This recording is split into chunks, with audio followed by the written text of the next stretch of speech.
Hello and welcome back to Shakesyear. We are working on Sejanus, his fall, and we get to hear from Latiarus today in Act 4, Scene 3. Now, this scene we're going to have to throw back to like Act 3, Scene 2, where after the whole trial happened, we had Sejanus and Tiberius talking, and they were like, all right, who from the Agrippina group do we go after next? And they decide that they're going to go after Sabinus. So that's what's going to happen in this scene, is they're starting to go after Sabinus. So the scene starts out with Latiarus talking to Rufus and Opsius and saying, okay, I'm going to bring him in here.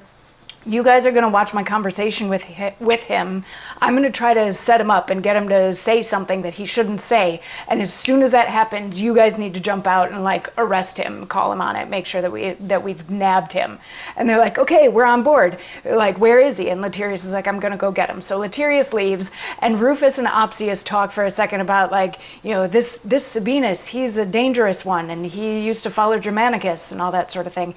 But then they hear Latiarus and Sabinus coming in, and they're like, oh, we better go hide. So they go duck behind a curtain or go into a corner or something like that. So they're not seen, but they are still there. And Latiarus comes in talking to Sabinus. And by the way, this is all happening in Agrippina's house. So Latiarus comes in with Sabinus, and he's saying, it is a noble constancy you show to this afflicted house, that not like others, the friends of the season, you do follow fortune, and in the winter of their fate forsake the place whose glories warmed you.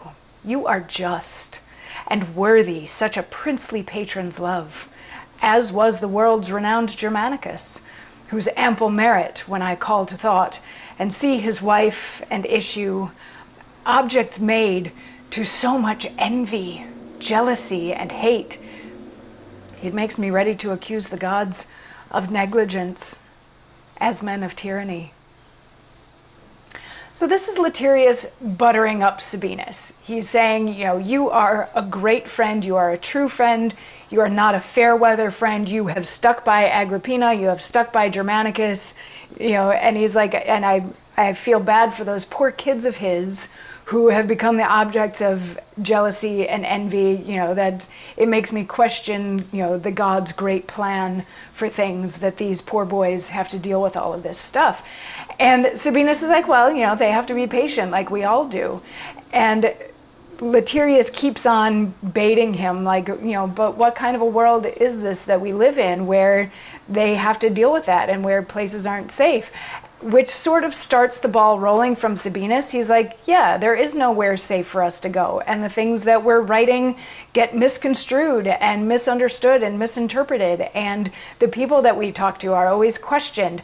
But he hasn't said anything quite wrong yet. He is just sort of talking about the general situation of the state. So Latiarus needs to dig in a little bit harder to continue to butter up Sabinus and feed him and fuel him so that hopefully he will trick himself and say the wrong thing. And we're going to get some more of that from Latiarus in tomorrow's monologue. So I'll see you then. Mwah.